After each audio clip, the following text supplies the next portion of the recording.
সবাইকে স্বাগতম ইনকাভিডি এর প্রথম ভিডিওতে।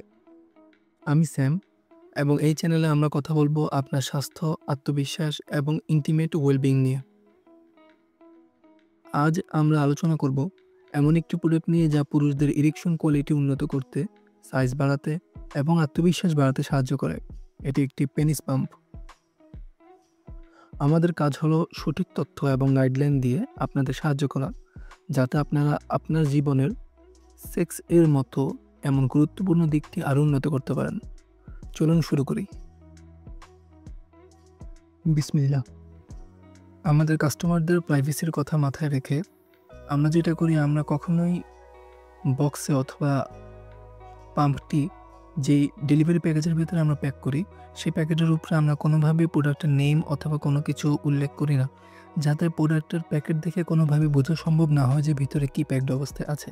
এটি আমরা আমাদের কাস্টমারদের প্রাইভেসির কথা মাথায় রেখে করে থাকি। আপনি দেখতে পাচ্ছেন যে পাম্পটি শুধুমাত্র এমন একটি অর্ডিনারি বক্সে প্যাকড হবে এবং উপরে শুধুমাত্র আপনার ডেলিভারি ডিটেলস লেখা থাকবে, এর বেশি আর কিছু না। প্যাকেজটি খোলার সাথে সাথে আপনারা লক্ষ্য করছেন যে এখানে এই সমস্ত প্রোডাক্টগুলি খুব সুন্দর বাবল র্যাপ দিয়ে র্যাপিং করা।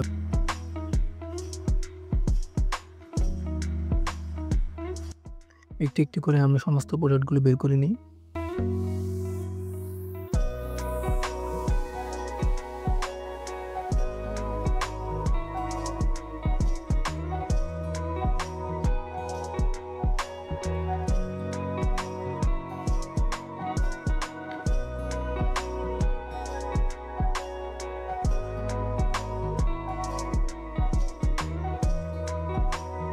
চলুন এখন আমরা প্রতিটি প্রোডাক্টের একটি একটি করে র্যাপিংগুলো খুলি।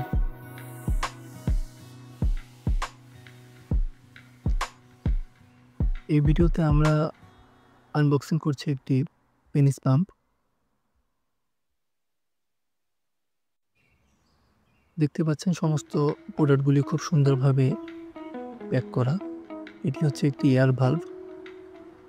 এটি পাম্পের ভিতরের এয়ার প্রেশার বজায় রাখতে সহায়তা করে।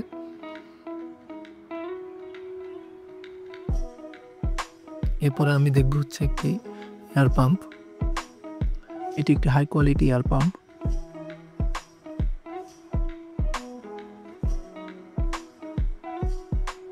বাজারে নিম্নমানের এয়ার পাম্প ইউজ করা থেকে বিরত থাকুন, সেগুলো সঠিক পরিমাণে এয়ার প্রেশার বজায় রাখতে সক্ষম নয়। দেখতে পাচ্ছেন এটি খুব সুন্দর প্লাস্টিক বিল্ড একটি এয়ার পাম্প।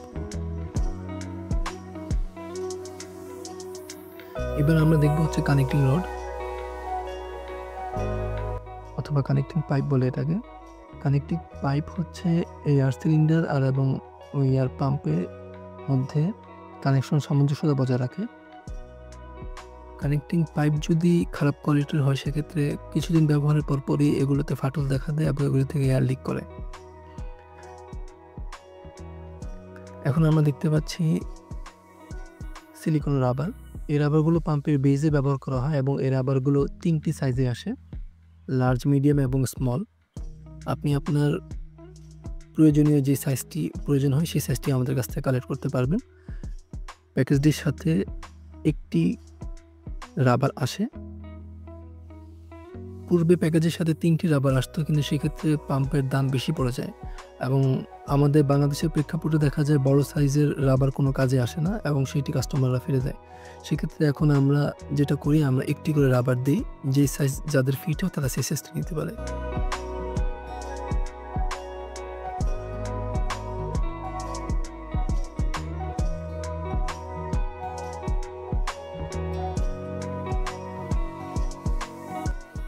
এখন আমরা দেখতে পাচ্ছি সিলিন্ডারের কোয়ালিটি। এটি খুবই স্বচ্ছ এবং স্ক্র্যাচ মুক্ত, খুবই ভালো পারফর্মিং একটি সিলিন্ডার।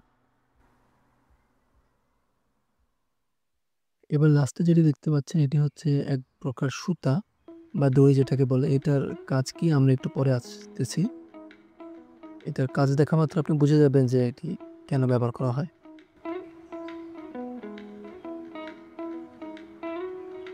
চলুন আমরা একে একে এখন পাম্পের কম্পোনেন্টগুলো ফিটিং করে নিই।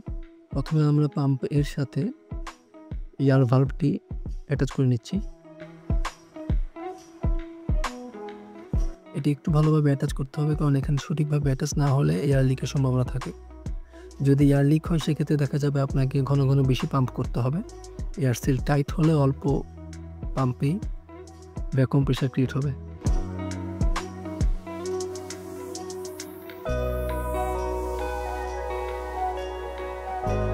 এখন আমরা রাবারটাকে সিলিন্ডারে সেট করে নিচ্ছি।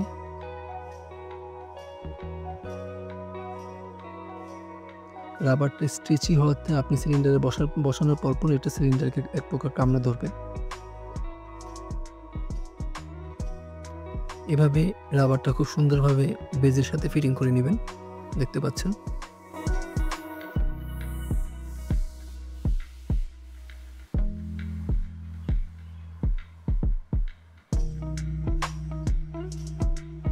বসানোর পর এটা এমন হবে দেখতে। এবার আমরা এই দড়িটা রাবারের বেজের সাথে পেঁচিয়ে নেব।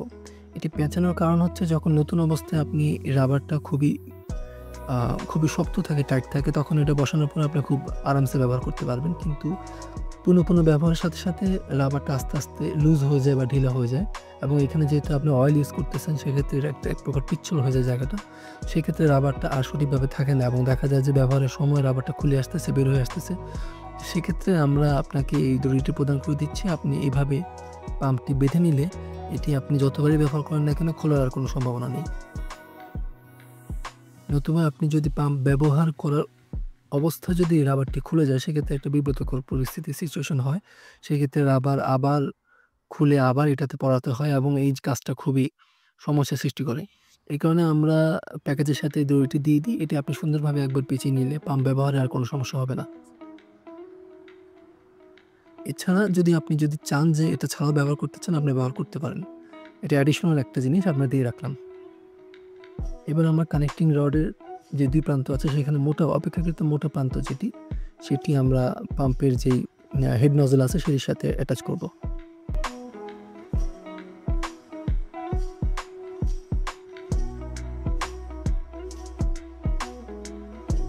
এটি বেশ টাইট ফিটিং হবে যেহেতু নতুন অবস্থায় আছে, এবং আমরা মনে করি যে টাইট ফিটিং থাকাটাই ভালো, সেক্ষেত্রে এয়ার লিকের সম্ভাবনা থাকে না। এভাবে মুচড়িয়ে পাইপটা পাম্পের সাথে পাম্প সিলিন্ডারের সাথে কানেক্ট করে নেবেন এবং অপর যে চিকন প্রান্ত আছে সেটি এয়ার ভালভের সাথে কানেক্ট করে নেবেন। বাস তৈরি হয়ে গেল আপনার air pump, vacuum air pump.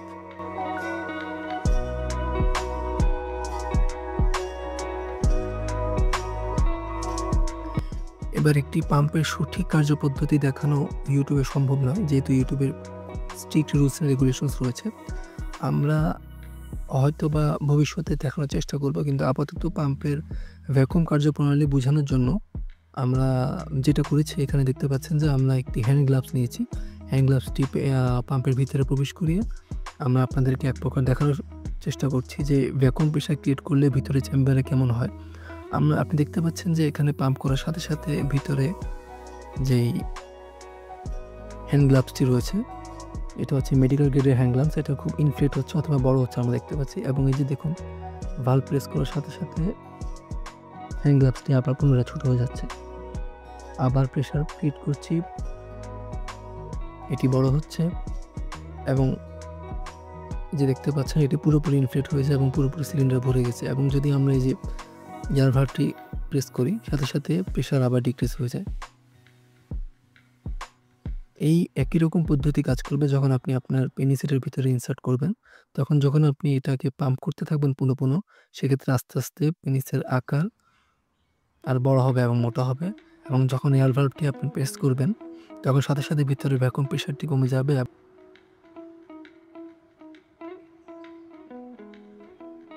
আমরা এখানে আপনাদের সুবিধার্থে পুনরায় আরেকবার বেজ রাবারটি কিভাবে আপনারা সিলিন্ডারের সাথে বেঁধে রাখবেন সেটি দেখানোর চেষ্টা করছি। ঠিকঠাকভাবে একবার যদি আপনারা বেঁধে নেন সেক্ষেত্রে আপনাদের ফিটিংটা ঠিক দেখতে এমন হবে, এবং এটি খুবই স্লিক একটি ডিজাইন। আপনারা এইভাবে আপনাদের ব্যবহারে কোনো অসুবিধাই হবে না, এবং আপনারা বারবার ব্যবহারেও এই রাবারটি খুলবে না। ব্যাপারটি হচ্ছে রাবারটি এই সমস্যাটি শুধুমাত্র এই মডেলের সাথে না, আপনি যে কোনো পাম্প ইউজ করেন না কেন এই সমস্যাটি আসবে। এই সমস্যা থেকে পরিত্রাণের উপায় হিসাবে আমরা এই দড়িটি আপনাকে এবং সিস্টেমটি দেখিয়ে দিচ্ছি। এছাড়াও দেখতে পাচ্ছেন যে আপনার পাম্পের গায়ে খেয়াল করবেন যে এখানে স্কেল দেয়া আছে। ১ ইঞ্চি, ২ ইঞ্চি, ৩ ইঞ্চি করে এভাবে ৭ ইঞ্চি পর্যন্ত স্কেল দেয়া আছে। এইটা আপনার পেনিসের একটা মেজারমেন্টে সহায়তা করবে। ঠিক একইভাবে উল্টো পাশে যদি আপনি দেখেন সেক্ষেত্রে এখানে সেন্টিমিটার মেজারমেন্ট দেয়া আছে। আপনারা ইঞ্চি এবং সেন্টিমিটার দুটোরই মাপ পাবেন।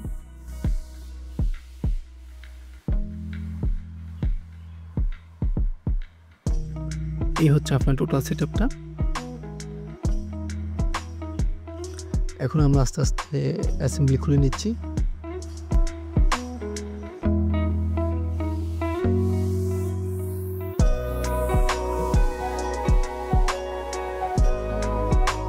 পাম্প ব্যবহারের সময় আপনাকে রুটিন এটাকে মাঝে মধ্যে পরিষ্কার করতে হবে। সেক্ষেত্রে আপনাকে এইভাবে খুলে নিয়ে একটা, একটা করে পার্ট পরিষ্কার করতে পারেন। পাম্পের সিলিন্ডারটা আপনাকে কুসুম গরম পানি এবং সাবান পানি দিয়ে একটু ভালোভাবে পরিষ্কার করে নিয়ে শুকিয়ে নিবেন এবং পারলে রোদে ড্রাই করে নিবেন। সেক্ষেত্রে আর ভিতরে কোনো ব্যাকটেরিয়া জন্মানোর অথবা কোনো সম্ভাবনা থাকে না। শুকনো অবস্থায় পাম্প স্টোর করবেন এবং যে কানেক্টিং পাইপটি রয়েছে চেষ্টা করবেন এটিকে যতটা কম মোড়ানো যায়। আচ্ছা, এবার একটি গুরুত্বপূর্ণ টপিকে আসা যাক, সেটি হচ্ছে পাম্পের স্পেয়ার পার্টস নিয়ে। আপনি দেখতে পাচ্ছেন যে একটি পাম্প সম্বলিত হয় ৫টি অথবা ৬টি পার্টে। কিন্তু এই সবগুলো পার্টের ডিউরেবিলিটি সেম না। যেমন আপনি যে সিলিন্ডার দেখতে পাচ্ছেন এটি হয়তোবা আপনার কাছে যুগের পর যুগ থেকে যাবে, কিন্তু এয়ার ভালভ অথবা এয়ার পাম্প অথবা এয়ার টিউব এগুলো আপনি দিনের পর দিনের ব্যবহারে এগুলো আস্তে, আস্তে লঞ্জিভিটি কমে আসবে এবং এগুলোর ভিতরে পার্টসগুলো ক্ষয় হবে। ফলে এক পর্যায়ে এগুলি ব্যবহার অনুপযোগী হয়ে যাবে। সেক্ষেত্রে দেখা যাবে আপনার পুরো পাম্পটি ব্যবহারের অনুপযোগী হয়ে যাবে।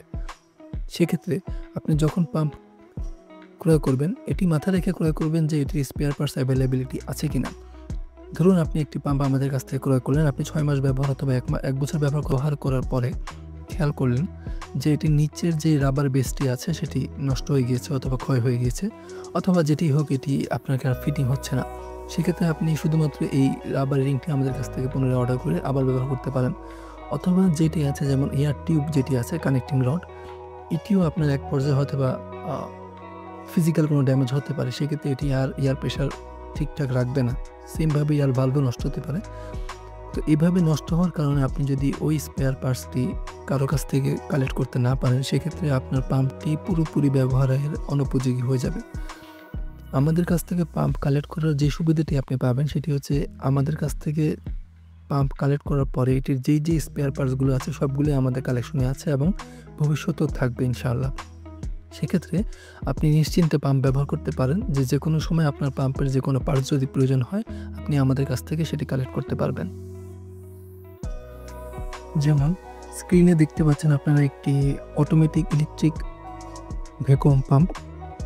এটি অনেক প্রচলিত, কিন্তু সমস্যা হচ্ছে এটির সাথে যে আপনি এটি ক্রয় করলেন, এটি ব্যবহার করলেন ৬ মাস ১ বছর, এরপর আপনি হঠাৎ লক্ষ্য করবেন যে এটি আগের মতো আর ভ্যাকুয়াম প্রেশার ক্রিয়েট করতে পারছে না, অথবা এটির যে ভ্যাকুয়াম মোটরটি রয়েছে সেটি দুর্বল হয়ে রয়েছে। এখন এই পাম্পটি বাংলাদেশে বিক্রি হয় মোটামুটি ৩,৫০০ থেকে শুরু করে ৪,৫০০ প্লাস পর্যন্ত। আপনি এত টাকা খরচ করে এই পাম্পটি কিনলেন এবং কিছু দূর ব্যবহারের পরে আপনি দেখতে পারলেন যে এই পাম্পটি আপনি আর আগের মতো ব্যবহার করতে পারছেন না। সেক্ষেত্রে আপনি কি করতে চাবেন? আপনি চাবেন যে আপনি উপরে যে পাম্পে যে হেডটি রয়েছে অথবা যেখান থেকে ভ্যাকুয়াম প্রেশারটা ক্রিয়েট হয় শুধুমাত্র সেই পার্টটি চেঞ্জ করার জন্য।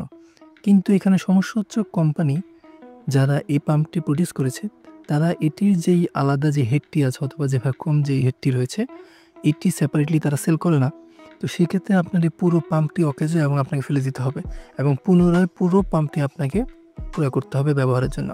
এজন্য আমরা বারবার বলি যে আপনি যখন পাম্প ক্রয় করছেন আপনি দেখে শুনে ক্রয় করবেন যে এটির স্পেয়ার পার্টসগুলো যাতে অ্যাভেলেবিলিটি থাকে। নতুবা আপনি পাম্প একবার যে কোনো একটি ছোটো সমস্যার জন্য পুরো পাম্পটি অকার্যকর বলে বিবেচিত হবে। সুতরাং এটি খেয়াল রাখবেন। এখন আমরা পর্যায়ক্রমে আরও কিছু এই ধরনের ইলেকট্রিক পাম্প দেখব যেগুলো ক্রয় করার আগে আপনাদেরকে পুনরায় বিবেচনা করা উচিত। মোটামুটি এই ভিডিওতে আপনারা আমাদের এনিস পাম্পের মডেল 1 সম্পর্কে জানতে পারলেন। ভিডিও আর দীর্ঘায়িত করছি না, পুনরায় পরের ভিডিওতে আমরা চেষ্টা করব এটির ব্যবহার সম্পর্কে আপনাদেরকে অবগত করতে এবং কেন ব্যবহার করবেন, ব্যবহারের সুফল এবং কেন লং টাইম এটি কন্টিনিউ করবেন এই ব্যাপারে আমরা এটা নিয়ে বিস্তারিত আরেকটু ভিডিও বানাবো নেক্সট ভিডিওতে। সেই পর্যন্ত সুস্থ থাকবেন, ভালো থাকবেন এবং নিজের প্রতি যত্নবান হবেন। ধন্যবাদ। আসসালামু আলাইকুম।